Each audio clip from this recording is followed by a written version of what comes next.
It's the all-seeing eye. I'm watching you. No, it is not CBS. It's Channel Weird. I'm Clyde Lewis. You may be wondering why I have this huge eyeball. It's because I have the Mad Martian with me today. And, of course, the Mad Martian runs the Eyeball Museum. Keeping Portland weird, keeping all of Oregon weird with the Eyeball Museum. I love this stuff. The Mad Martian's with us. You know, it's funny. Greetings, human. Yes, greetings to you. One of the things that's hilarious is that when they told me that you were coming on the program, I said, I have an inkling of who the Mad Martian is. I know you as another character. I know you as Broccoli Man. I am Broccoli Man. Yes, another superhero that is an unsung hero of Portland and what makes us weird. And Broccoli Man is near and dear to my heart because many times I have seen you as Broccoli Man at like the McMinnville UFO festivals, and you had a stint on America's Got Talent. Yes. Tell me about that. Tell me how that went. Well, that was fascinating because they did a road show where they did interviews across America, and they hit Portland in 2008. 2 years later, they called me and invited me to be on the show. And it turned out they wanted to play a prank on the judges. So they had first graders dressed as the judges in the exact same costumes as the judges come onto the stage and say, hey, we're taking your jobs. And they sat in their laps. So they're basically, each one had a mini-me. And then the act they brought out to judge was Broccoli Man. Yeah. And it was very cute, with the kids judging Broccoli Man. It was hilarious. Howard Stern absolutely hated it. Oh, my gosh. You could just see the anger seething in his facial expressions. Did you meet Howard, or did he not want to have anything to do with you? Oh, I didn't actually shake hands with any of them. Oh, okay. But, I was on stage while they were not so happy to see me. So he didn't like his broccoli, just like many other people don't like their broccoli. No, and I wasn't sure if it was me personally, the giant broccoli that he hated so much, or just the fact that the producers were pranking the judges. Wow. I think he hated the whole thing. He hated everything about it. You're probably responsible for him leaving America's Got Talent because he hated it so much. Yeah, it's so funny. First of all, there's so many things I want to ask you. Okay, let's start with the Eyeball Museum. Yes. Okay. So, and then we'll get to Broccoli Man again. I know we will. So you can never get enough Broccoli Man. Never get enough Broccoli Man, especially when it's buttered and or with cheese sauce. Yeah.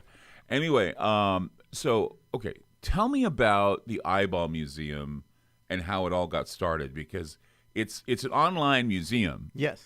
And I've been there, and you can buy little cuddly toys you can sleep with at night, like these fluffy balls that look like eyeballs, and other cool things. But tell me how this all got started, the eyeball thing, the eyeball fascination. So it actually started with the band The Residents. Oh, yeah. The Residents, That's okay. They became famous for wearing eyeball masks. Yes. In fact, their shtick was they sent an audition tape to Warner Brothers, and they didn't have a band name, and Warner Brothers sent back their rejection notice addressed to Resident. Oh. And so they adopted that as their band name, and they remained anonymous. And they wore the eyeballs. So it started out with the eyeball suit. I'm sure you've got an eyeball suit, correct? So a friend and I made our own eyeball heads, and we actually used to show up at Devo concerts wearing Residents eyeballs because we were crazy kids. And they let us backstage. Oh, so you got to meet Devo. Yes. Oh, wow. I love Devo. So yeah. So you met Mark and you met Bob. How was that? How'd that go? Yeah, even Alan was still there back in those days. Okay. Yeah. Yeah, they loved the crazy kids in the eyeballs, yeah. And I was just telling you during the break or before the break, I said that I found out that Fred Armisen, the man who did Saturday Night Live, of course, well known for that, and also Portlandia, he was a drummer for Devo at one time at a gathering in California. Yeah. And I just thought, it's quite funny that how close or I guess you call it 6 degrees of separation from Broccoli Man to Fred Armisen, or the 6 degrees of separation from Broccoli Man to Devo, or from the Mad Martian to Devo, or the Eyeball Man. I mean, there's so many different personas, so many different things. So, okay, so you used to dress up in residence costumes. Yes. And from there, how did it go? So when the internet happened, I was like, oh, what's this internet thing? This is cool. I should think of something to sell on the internet. So I was like, oh, maybe I'll sell eyeballs. I don't know. It was just like I don't know what to do. I'll sell eyeballs kind of thing. And I started with an eyeball kit. For like $12, you would get a box with a bunch of different eyeballs in it that I had bought wholesale, Right.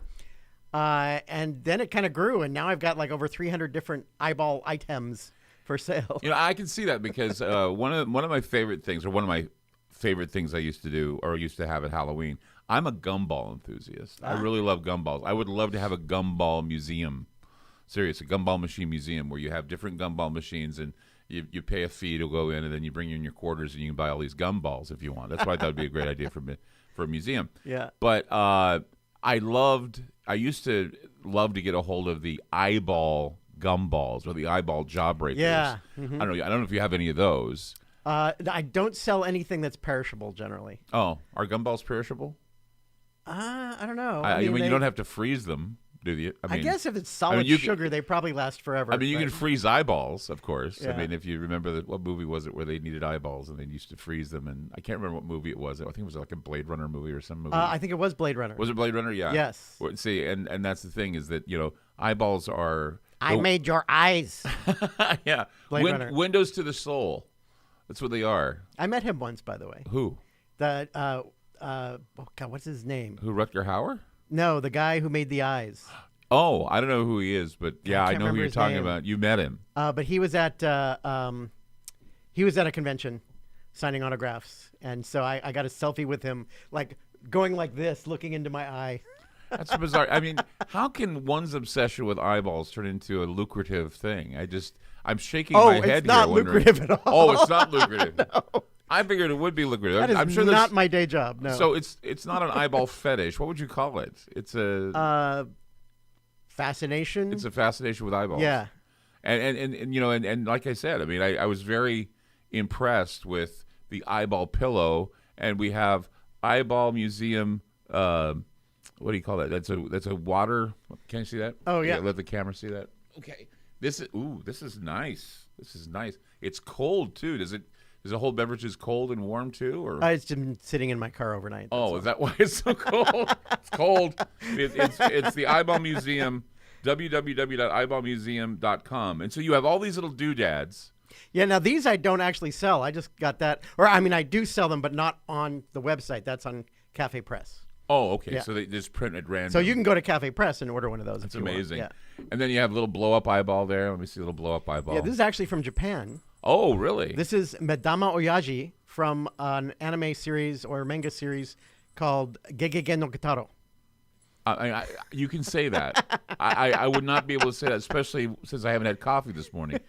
Oh, that's amazing. And they made tons of things with this character.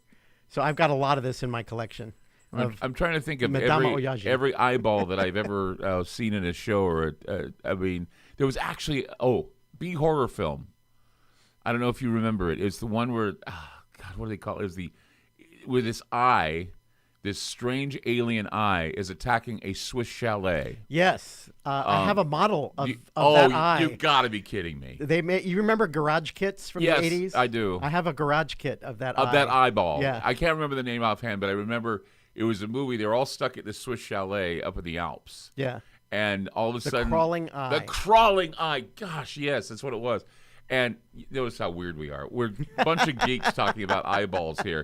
But yeah, the crawling eye. And I remember that movie, watching it, and because I used to do a fanzine about horror films. And I remember that film, and I just remember at the end, the eyeball actually kind of implodes on itself. It was just gross. It was gross to watch. See, that's the thing about me is I have a really... I remember there was a Fulci film, Zombie, the Zombie 2 film, and there's that moment where the zombie is pulling this girl towards a nail that's sticking out of the 2x4 or whatever it was because they destroyed it. So they're pulling her head right in, and I'm like going, no! And it's the eyes going, no! Or when they're when a gangster wants to disable somebody, he basically takes his thumbs and, no! Just pushes the eyes in. It's only a movie. But it's traumatizing. I don't know. It's so many things come to mind. You think of the eyeball situation. You're thinking about, just different. CBS is an eye. The CBS logo. You don't silly CBS stuff, do you? Or do you? No.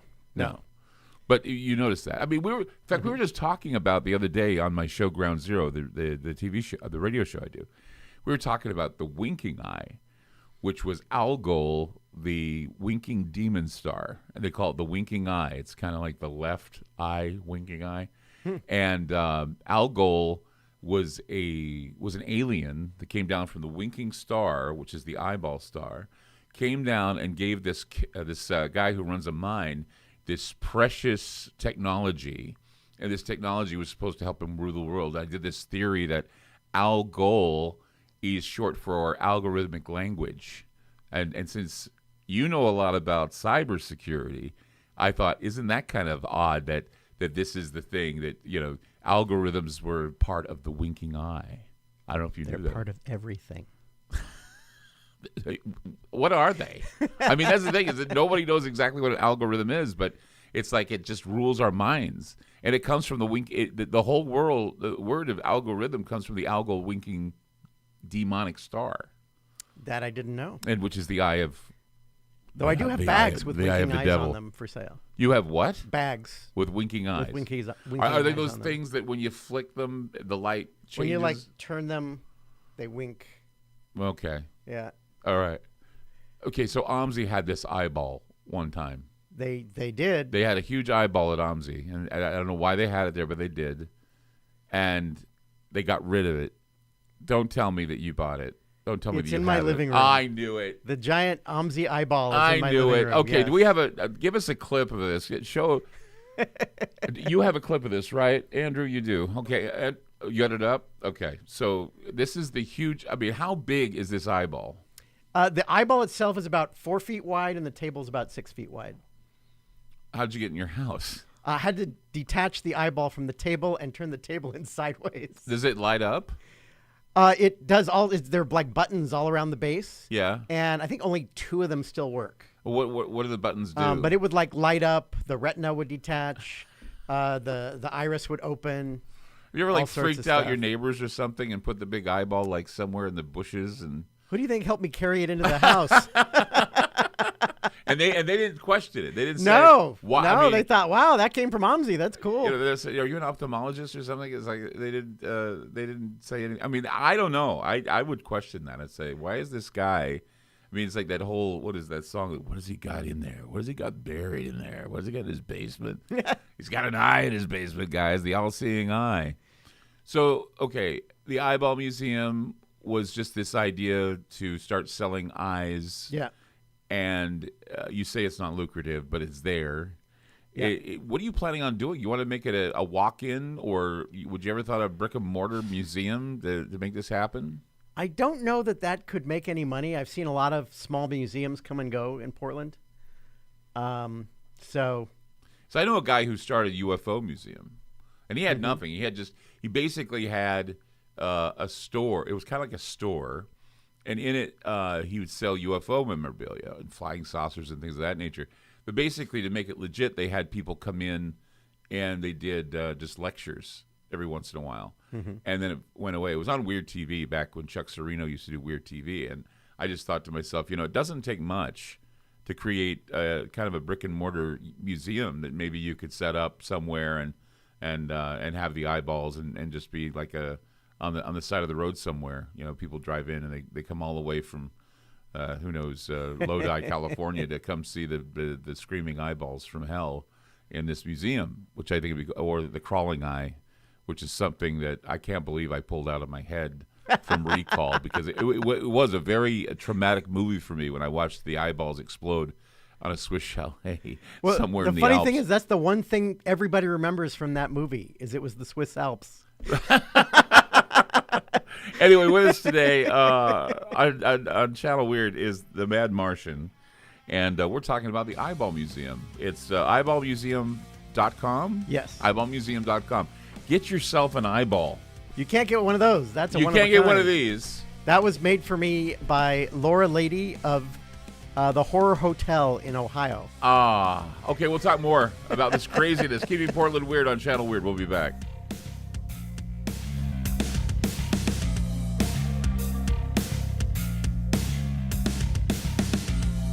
AncientLifeOil.com. That's AncientLifeOil.com. Are you stressed? I mean, who isn't? Anxiety creeping in?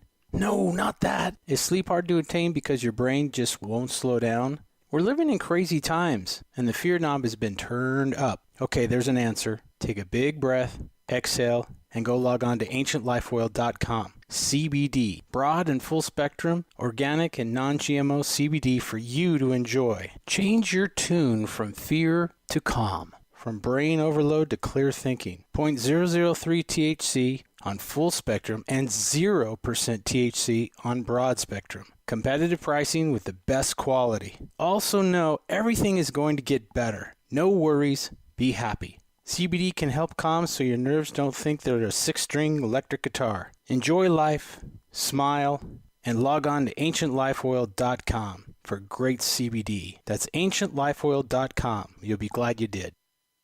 Hey guys, it's Clyde Lewis. Have you ever wanted Ground Zero merchandise but didn't know where to go? Well, I want to let you know that we now have our own online store with such items as t-shirts, hoodies, decals, tote bags, and other exclusive specialty apparel. There's a secure and easy-to-use shopping cart for your purchases. Coming soon will be signed posters and coffee mugs available as we are constantly adding new items. So shop today at the official Ground Zero store by going to groundzeromerch.com. That's groundzeromerch.com. Following a disaster, your home emergency kit will be invaluable. Building a kit doesn't take long, and you'll be glad you did when disaster strikes. Here's a list of items to include: a first aid kit, battery-powered or hand crank radio, flashlight, extra batteries, an emergency whistle, cell phone with charger, cash and small bills, a local map with your family meeting place identified, food and water to last 2 weeks, garbage bags, dust masks, and seasonal clothing and footwear. Add prescription medications or any other important items unique to your family's needs. Once you've created your kit, check food expiry dates once a year and update seasonal clothing for growing children. If you have pets, make sure you have everything your furry friends need in an easy-to-carry grab-and-go bag. To learn more about preparing an emergency kit, visit mil.wa.gov/preparedness and get 2 weeks ready. Be sure to get your low-cost 2-week supply of food with a miraculous 25-year shelf life by going to preparewithgroundzero.com. Hey guys, this is Clyde Lewis from Ground Zero. In order to counter the growing suppression and censorship of information, we've created our own private digital playground called Aftermath.media. It's an exclusive online multimedia library featuring a social media platform, videos, audio clips, archive shows, and research groups. There are also documents and a news aggregator, all for $10 a month. If you sign up for a yearly subscription this March, it's only $79. So go to Aftermath.media. Again, that's Aftermath.media. Hi, I'm Stephen Briggs from the Surfer Music app. Surfer links thousands of stations displaying song titles and artists organized by genre. It's easy to find your favorites. You can join our Kickstarter campaign. Help us build 5 new features for the Surfer Music app. Find out more, go to Kickstarter.com and search for Surfer Music, S-U-R-F-R. For a direct link, go to surfer.fm and click the Kickstarter banner. That's S-U-R-F-R.fm.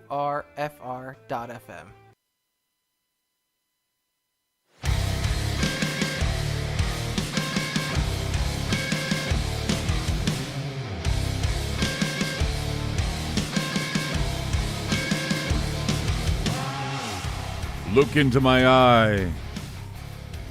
Look into his eye. Look into the eyeballs, the fickled eyeballs of fate. This is Channel Weird, making Portland weird again. Right here with the Mad Martian and the Eyeball Museum and Broccoli Man and the Wine Lunatic. And just going down all of the personas of my guest tonight. And we're all here today. Yes, we are. We're all here today, all of our persons. So you've got the attention of Devo. You get the attention of all these other people. Who was the most important person besides Devo and others have you met because you are this personality? Well, it's not so much that I'm this personality. It's that I actually go out to seek this stuff sometimes. Like when George W. Bush was campaigning in town back then, I showed up at a protest rally. And then I showed up at his, I don't know what you call it, people greeting him at the airport. And they almost kicked me out because they assumed I was a protester.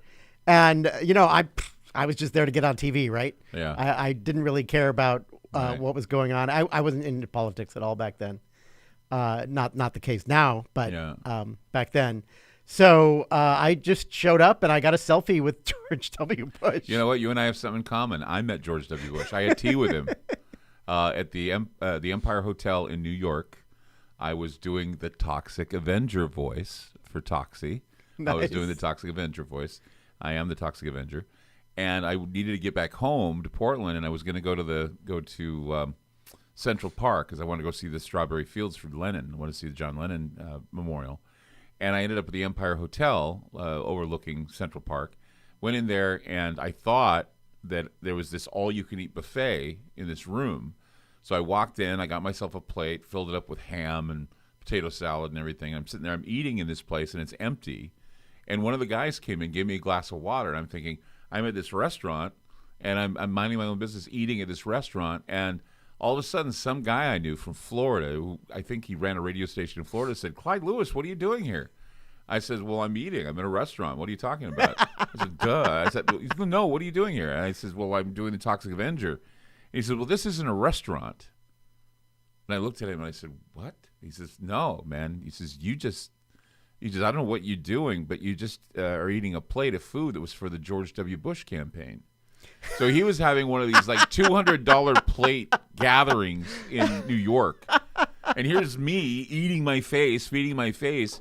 And I said, "Oh, my God." I said, "So George W. Bush is going to be here?" And he goes, "Yeah."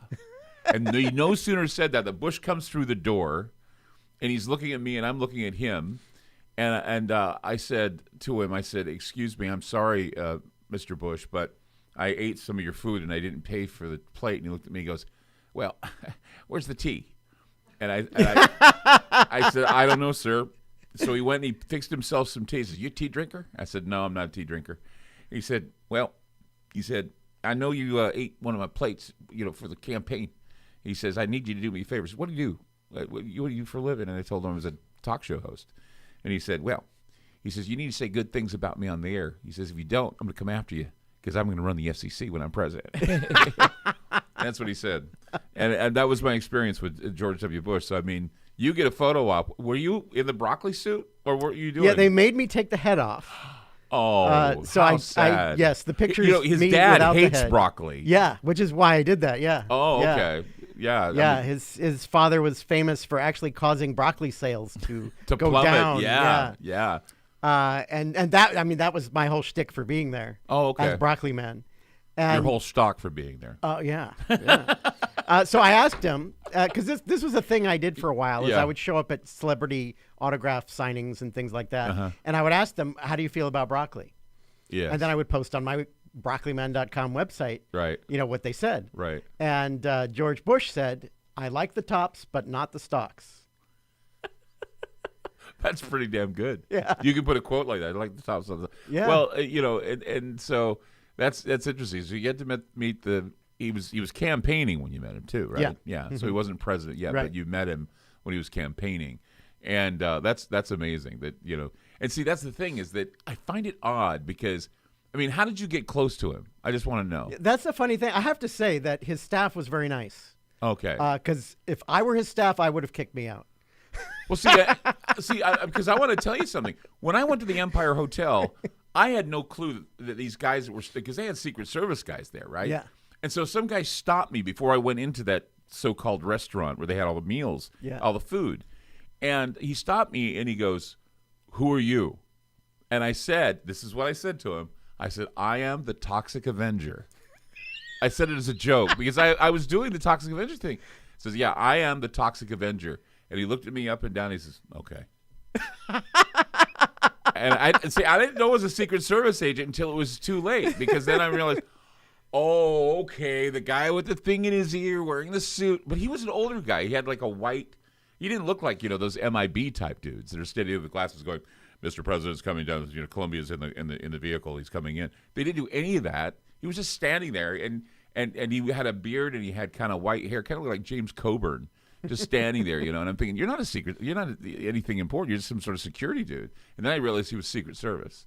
And so that's why I wanted to know how you got so close to him, because I got close to him, and I could have been, I was sitting next to Gloria Allred, by the way, when they finally had the convening in there. For some reason, Gloria Allred was in the audience. So I was sitting with Gloria Allred right next to her. And so, yeah, it was just a weird thing. I mean, it's a weird experience when you get close to somebody like the president or the president-to-be. Well, he wasn't president yet. I know. But he actually got a kick out of it. I mean, because I was on the other side of the rope, where everybody was. Right. And he was the one who's like, come under the rope. Let's take a picture. I didn't ask him to take a picture. He asked me to take a picture. That doesn't make any sense. I know. He's like he's probably, he should have the most security of anybody. And after he was done taking his selfie, I was like, would you mind taking one with my camera too?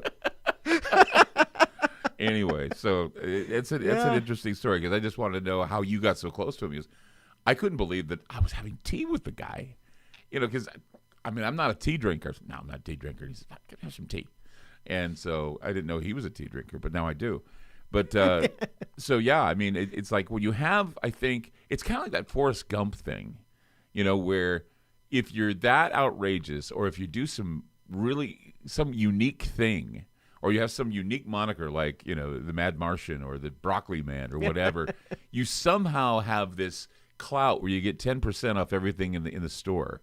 You just walk in and you say, "I'm Broccoli Man," and immediately go, "Oh, this guy thinks he's some sort of superhero, right?" And so I wish it were that easy. Well, it was easy to meet the former president, or the future president of the United States. Anybody else that you can recall that? Jesse Ventura. Oh, he did a book signing the at governor, Powell's, and so I showed up at that. And how was he? Was he receptive? Oh yeah, he loved it. Yeah. Okay. Yeah. That's the thing, is that you wouldn't. I don't think you'd be able to meet all these people if it weren't for Broccoli Man. Right. Well, I got on the news meeting these people, so you can actually see news footage of me meeting George W. Bush and Jesse Ventura on the YouTube site. I think it's youtube.com/broccoliman. Right. Hopefully, I didn't just send people to the wrong site. How does one make a broccoli mask? Because I was always wondering how you made that thing, because it is so like you're a broccoli stalk. You look like a broccoli stalk, and you're walking along. Actually, the origin of Broccoli Man is kind of bizarre, because it was kind of accidental. Okay. So I made a giant mask. I bought a giant block of furniture foam, and the idea was to make a nuclear mushroom cloud, so it looked like my head had exploded in a nuclear cloud. Right. And I made that mask. But before I had painted it, people joked that it looked like a stalk of broccoli. Broccoli does look like a nuclear mushroom cloud, if you really think about it. And so when years later, and that was back in Los Angeles, by the way, when I lived in L.A., and years later, I'm in Eugene, and I'm working for Symantec, and they had a chili cook-off at work. Mm-hmm. And I put broccoli in my chili, because I actually really do like broccoli a lot. And so to help promote the chili cook-off, my chili at the chili cook-off, I covered the nuclear mushroom cloud mask with green paper. And so the first Broccoli Man mask was actually not Broccoli Man.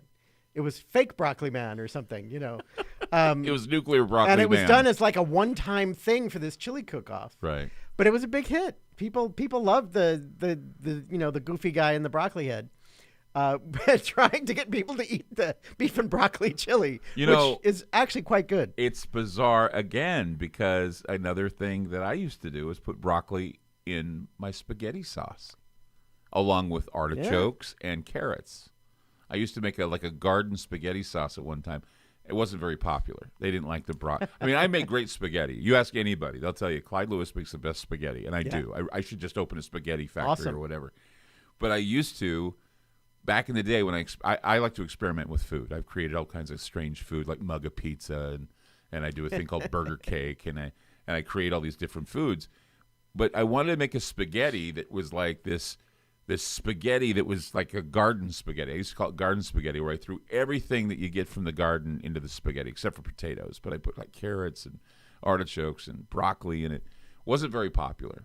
They didn't like people. I just don't know why there's an aversion to broccoli, but I like broccoli. And in fact, I used to hate just raw broccoli sitting on like a salad thing. So I do nuke it a little before I put it on the plate. So you give it like about 30 seconds of nuke time, and it makes it bearable. Well, tell you what, I'm going to give the listeners a Broccoli Man chili challenge. Okay. Take whatever your favorite chili recipe is that has beans in it, and don't put the beans in. Instead of the beans, chop up broccoli and put the same volume of broccoli into it instead of beans. And it's so much better. Is it? So much better. I Okay. can't stand beans in chili. Take it from Broccoli Man. Take the beans out of your chili. Okay, if you're gonna make chili, put a lot of beef in it though. You gotta have a beef ratio with the broccoli. Yeah, or right? you can make a vegetarian chili. That's beef okay. and broccoli. That's another thing. Beef and broccoli chili. You're doing a Chinese chili kind of sort of thing, right? Crazy, ladies and gentlemen. 3D. 3D. We're here with Broccoli Man. We're here with Broccoli Man, Mad Martian, and of course, remember the Eyeball Museum. www.eyeballmuseum.com. Cuddly eyeballs for everybody. We'll be back with more on Channel Weird right here. Don't go away.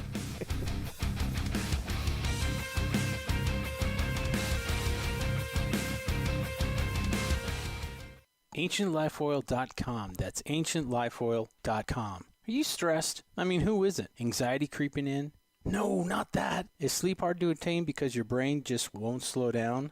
We're living in crazy times, and the fear knob has been turned up. Okay, there's an answer. Take a big breath, exhale, and go log on to AncientLifeOil.com. CBD, broad and full spectrum, organic and non-GMO CBD for you to enjoy. Change your tune from fear to calm, from brain overload to clear thinking. 0.003 THC on full spectrum and 0% THC on broad spectrum. Competitive pricing with the best quality. Also know everything is going to get better. No worries, be happy. CBD can help calm so your nerves don't think they're a 6-string electric guitar. Enjoy life, smile, and log on to AncientLifeOil.com for great CBD. That's AncientLifeOil.com. You'll be glad you did.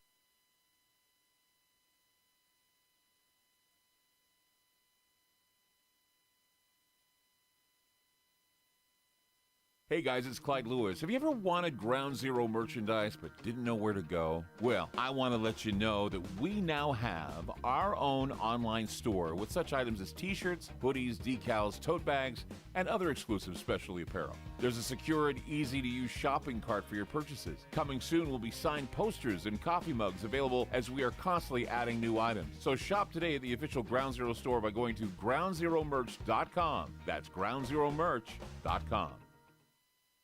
Following a disaster, your home emergency kit will be invaluable. Building a kit doesn't take long, and you'll be glad you did when disaster strikes. Here's a list of items to include: a first aid kit, battery-powered or hand crank radio, flashlight, extra batteries, an emergency whistle, cell phone with charger, cash and small bills, a local map with your family meeting place identified, food and water to last 2 weeks, garbage bags, dust masks, and seasonal clothing and footwear. Add prescription medications or any other important items unique to your family's needs. Once you've created your kit, check food expiry dates once a year and update seasonal clothing for growing children.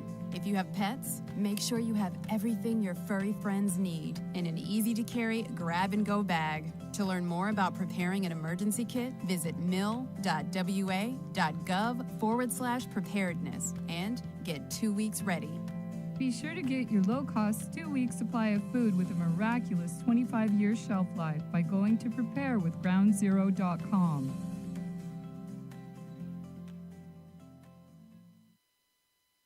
Hey guys, this is Clyde Lewis from Ground Zero. In order to counter the growing suppression and censorship of information, we've created our own private digital playground called Aftermath.media. It's an exclusive online multimedia library featuring a social media platform, videos, audio clips, archive shows, and research groups. There are also documents and a news aggregator, all for $10 a month. If you sign up for a yearly subscription this March, it's only $79. So go to aftermath.media. Again, that's aftermath.media. Hi, I'm Stephen Briggs from the Surfer Music app. Surfer links thousands of stations displaying song titles and artists organized by genre. It's easy to find your favorites. You can join our Kickstarter campaign. Help us build 5 new features for the Surfer Music app. Find out more, go to Kickstarter.com and search for Surfer Music, S-U-R-F-R. For a direct link, go to surfer.fm and click the Kickstarter banner. That's S-U-R-F-R.fm.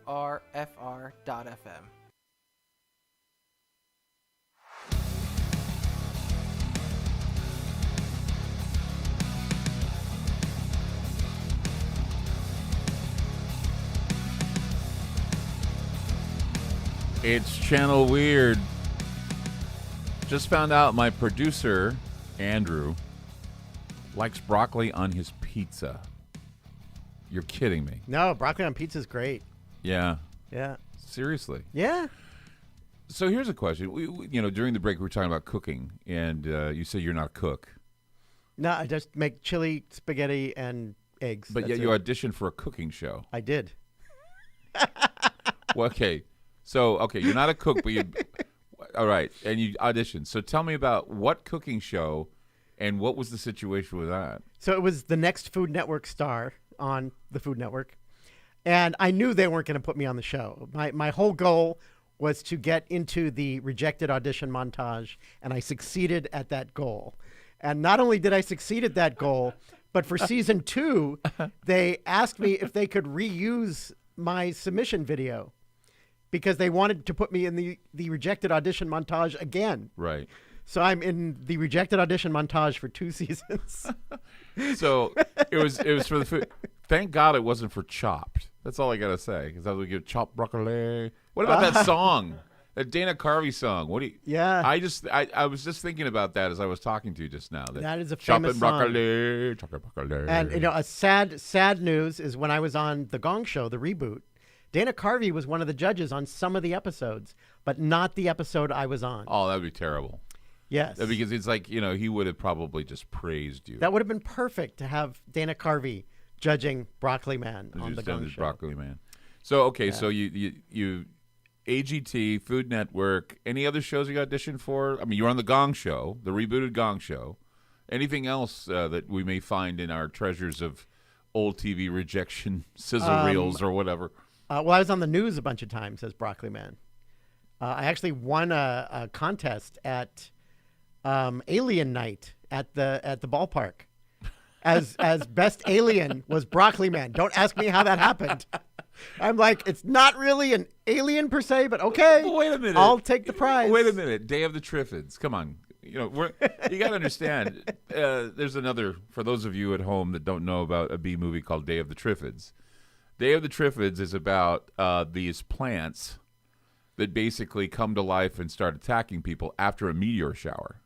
I think that's what inspired Audrey 2 from Little Shop of Horrors, was the Day of the Triffids. But see, there's nothing that says that you can't have a cousin. Broccoli Man can't be cousins to the Triffids. The only thing is that if you put the Triffids in salt water, they die. But if you put broccoli and salt with a little bit of butter or a little bit of cheese sauce, they're yummy. It's delicious. Yes. Is it true that broccoli has a nervous system? I don't know. Because I hear they scream when you boil them like lobsters. I don't think that really happens. I hear they do. No. I could challenge you on that. We could we should have had a big pot here, and I would have proven to you that if you put broccoli in a pot and you boil it like a lobster, it screams. I believe there's a band called Screaming Broccoli. I think there is. I think I have one of their albums. Eyeballs and broccoli. Who would have thunk it? Okay, so Eyeballs, Broccoli Man, Mad Martian. You're also the creator of The Toilet of Terror. Yeah. Tell us about The Toilet of Terror. Well, it'll scare the shit out of you. I was waiting for that. I love daddy jokes. Let's say that. Okay, go ahead. So, tell us about how The Toilet of Terror will scare the living shit out of me. Well, just like with the Eyeball Museum, it always starts with a few little things and then just grows and grows and grows. And the Toilet of Terror started, I used to throw Halloween parties when I lived in Los Angeles. And, I decorated the bathroom with some skulls.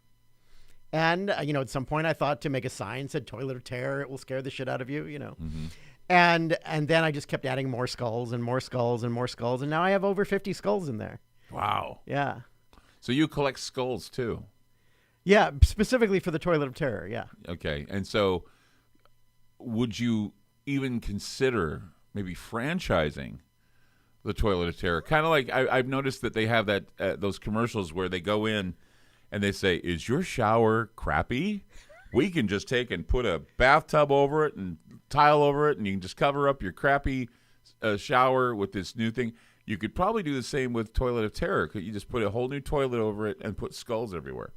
A goth makeover for your bathroom. Yeah. I like that idea. I don't see a problem with that. I mean, I'm not going to do it, but if some listener thinks of you turn it into a running ritual. with it, you just walk into the bathroom, you light a candle, you have the skulls everywhere, and you start thinking about shit.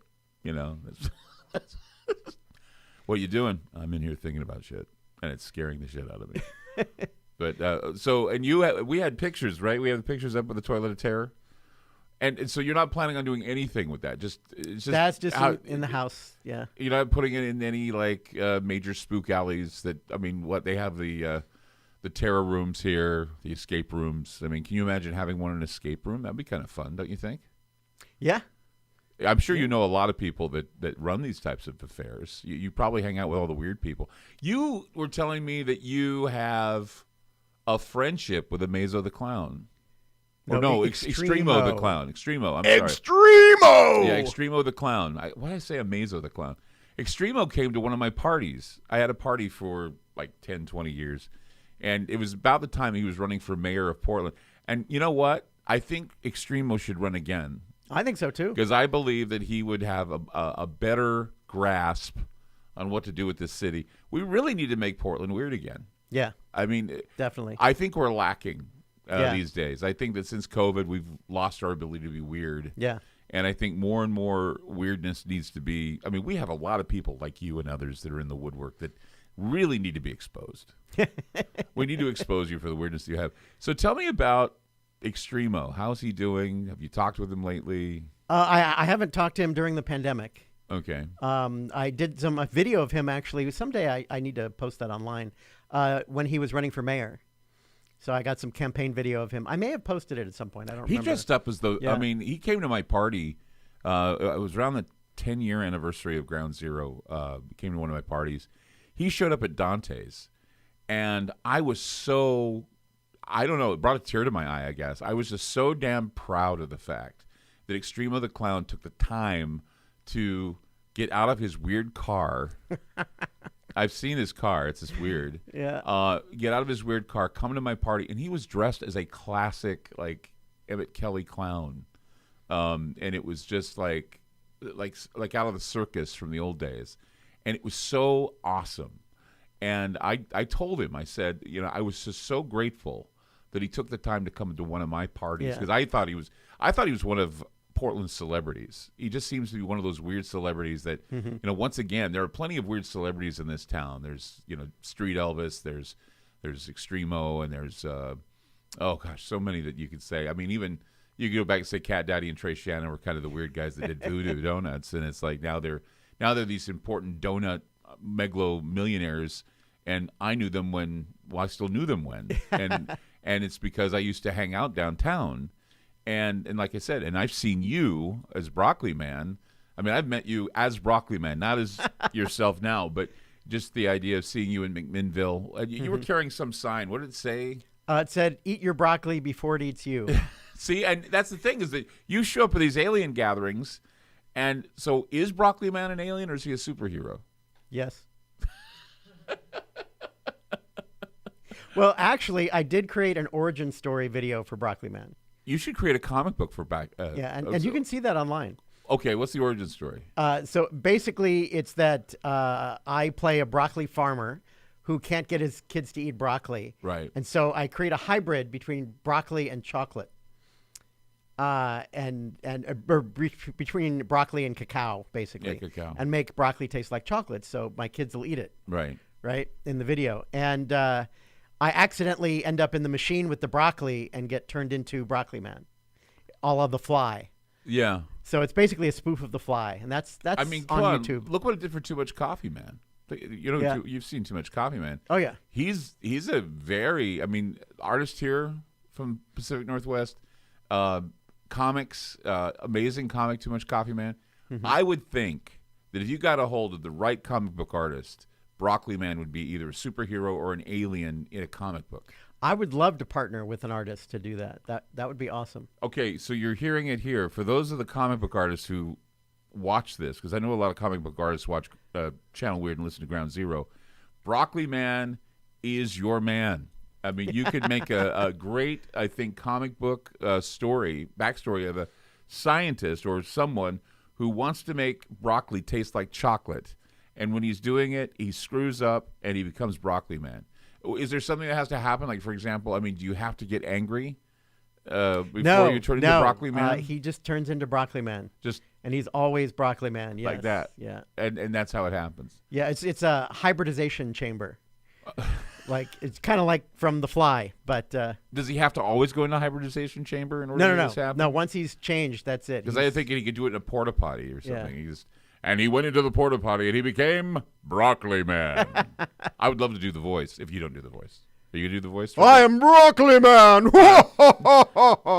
Yeah, Broccoli Man and the Toxic Avenger work together. I'm the Toxic Avenger with Broccoli Man. That's how I used to do when I did the voice. They sounded like Gary Owens. Remember Gary Owens? Oh yeah. It was a mixture of Gary Owens and Toast Man. That's what I did for the Toxic Avenger. And they're the same person. I mean, Toast Man, Powder Toast Man, Powder Toast Man, and Gary Owens were my inspirations for the Toxic Avenger's voice. Excellent. But yeah, I could easily see this be a superhero. Yeah. And I don't know if you have any aspirations, but you should have them because I think it's come this far, and you've gone into cooking shows and America's Got Talent, man. I watch that all the time. So I mean, you've made it, dude. But you just got to turn it into something lucrative. Yeah. No, I have not figured out how to make any money. Well, you should. I think you should. I mean, anything is sellable. I mean, come on. You got to follow. I mean, you can't buy one of these, but I would love to buy one of these, okay? I would love to scare my friends with a 3D eyeball. Yeah. I think it'd be awesome. I mean, my favorites in the collection are always, of course, the one-of-a-kind things, like this made by my friend Laura, and also Extremo actually painted a spider eyeball called Spider for me. And that's, sitting above my fireplace. And, yeah, he's a painter. And you've got a picture of that. You have the spider picture? Picture of the spider. Spider. Yes. Spider. So spider and this pillow and, of course, the Armisen eyeball, those are like my most prized eyeballs in is the there collection. A place that they can, if anybody has eyeballs that they just want to get rid of, like eyeball toys, not real eyeballs, you don't want to put an eye out, can they send them to you? If people want to send me eyeballs, sure. In fact, one time I arrived... actually, no, I was already home. I opened the door, and someone in the middle of the night had left a whole bunch of balloons painted like eyeballs at my house. Wow. With like eye charts and all sorts of stuff. Yeah. And to this day, I have no idea who that was. www.eyeballmuseum.com. I'm sure there's an email or a contact or something. So if you have like eyeball type things that you've collected, and you have no place for them in your home, or you need to let them go, send them to the Eyeball Museum. Yeah. That'd be a great thing. I take donations, sure. Coming up, we're going to talk about wine, of all things. That's another facet. Talk about wine and the wine lunatic. Coming up on Channel Weird. We'll be back with more. Don't go away.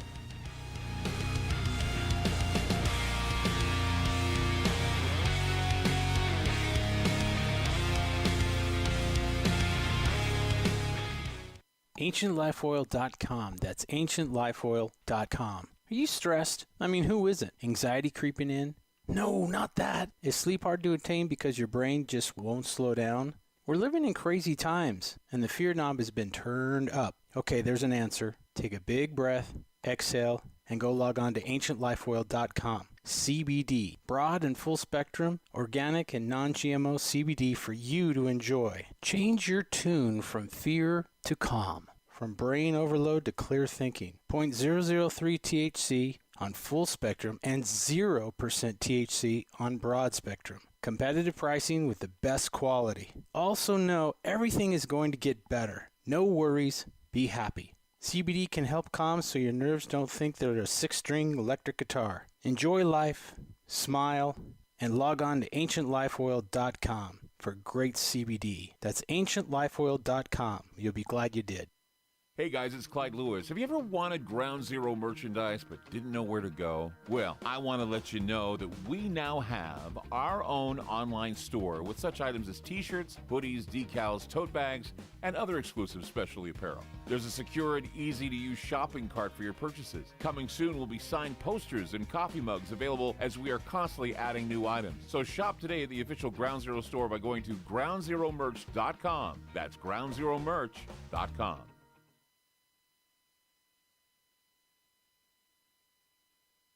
Following a disaster, your home emergency kit will be invaluable. Building a kit doesn't take long, and you'll be glad you did when disaster strikes. Here's a list of items to include: a first aid kit, battery-powered or hand crank radio, flashlight, extra batteries, an emergency whistle, cell phone with charger, cash and small bills, a local map with your family meeting place identified, food and water to last 2 weeks, garbage bags, dust masks, and seasonal clothing and footwear. Add prescription medications or any other important items unique to your family's needs. Once you've created your kit, check food expiry dates once a year and update seasonal clothing for growing children. If you have pets, make sure you have everything your furry friends need in an easy-to-carry grab-and-go bag. To learn more about preparing an emergency kit, visit mil.wa.gov/preparedness and get 2 weeks ready. Be sure to get your low-cost 2-week supply of food with a miraculous 25-year shelf life by going to preparewithgroundzero.com. Hey guys, this is Clyde Lewis from Ground Zero. In order to counter the growing suppression and censorship of information, we've created our own private digital playground called Aftermath.media. It's an exclusive online multimedia library featuring a social media platform, videos, audio clips, archive shows, and research groups. There are also documents and a news aggregator, all for $10 a month. If you sign up for a yearly subscription this March, it's only $79. So go to Aftermath.media. Again, that's Aftermath.media. Hi, I'm Stephen Briggs from the Surfer Music app. Surfer links thousands of stations displaying song titles and artists organized by genre. It's easy to find your favorites. You can join our Kickstarter campaign.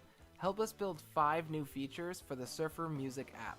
Find out more, go to Kickstarter.com and search for Surfer Music, S-U-R-F-R. For a direct link, go to surfer.fm and click the Kickstarter banner. That's SURFR.fm.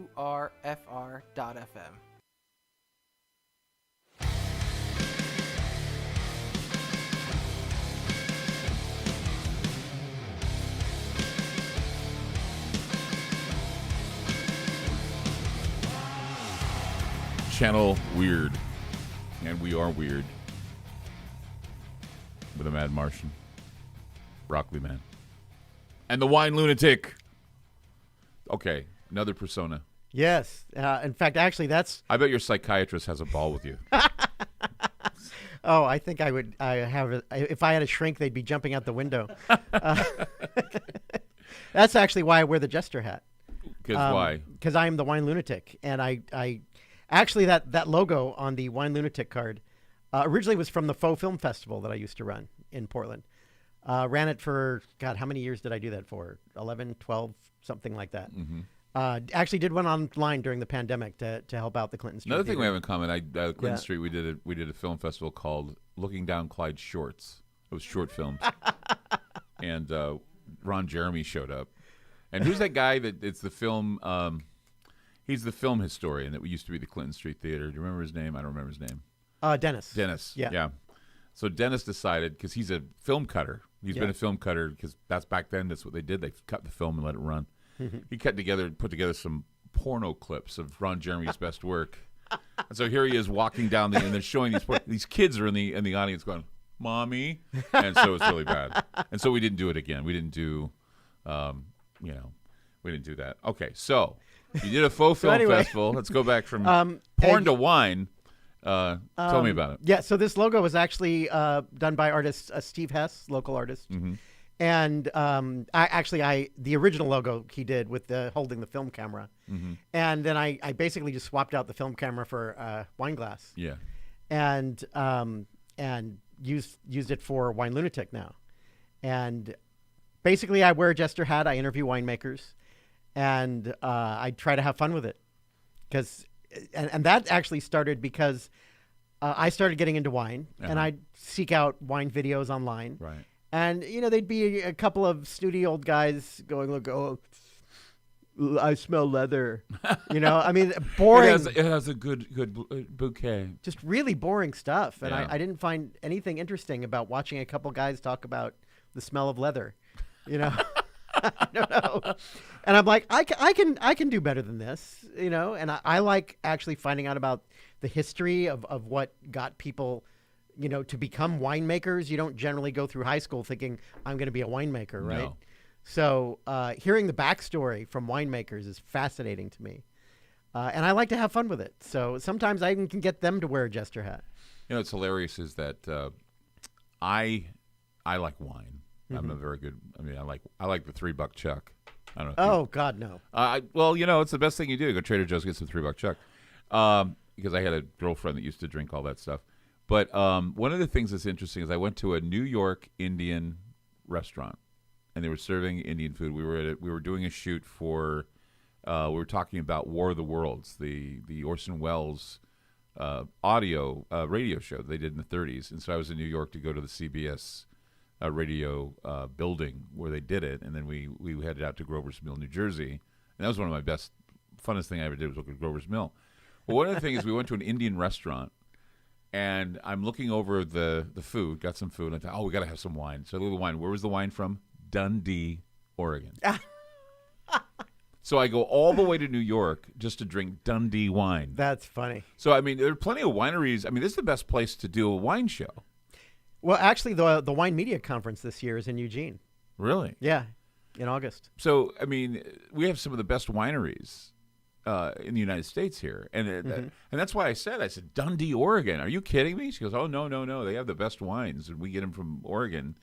And so that's why, it's not, I don't think it's too crazy to have a wine lunatic show in a place where I don't think a lot of people understand that a lot of wines, some of the fine wines they serve in restaurants in New York, Chicago, all over the world come from Oregon.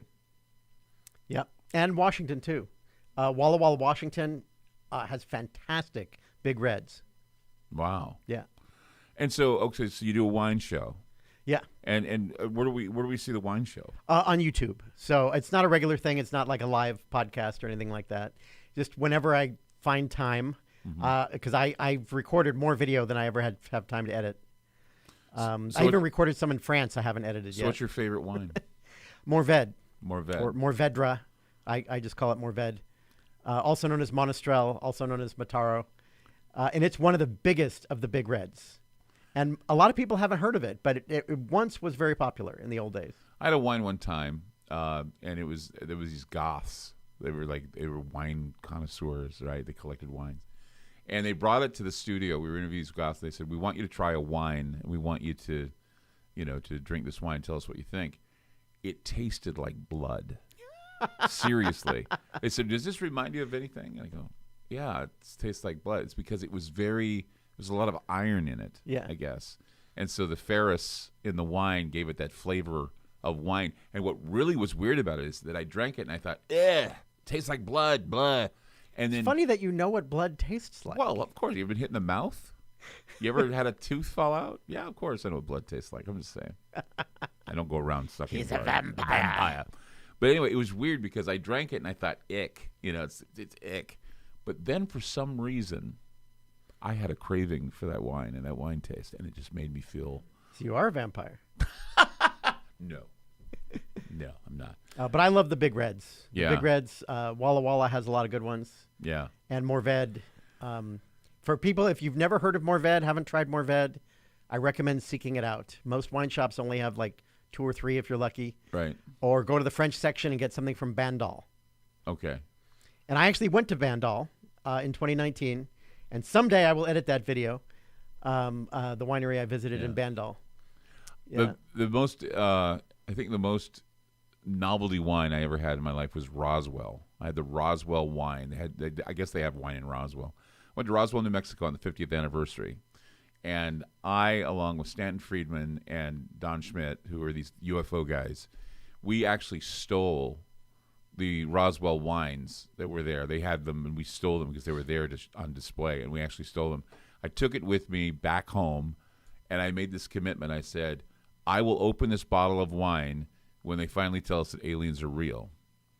The only problem is that I kept the wine forever because they haven't told us that we're supposed to be getting some sort of a indication this June that the UFOs are something, And I looked at the bottle, and the bottle, I looked at it, and I don't think I'll be able to drink it. I think it's turned into balsamic vinegar or something like that.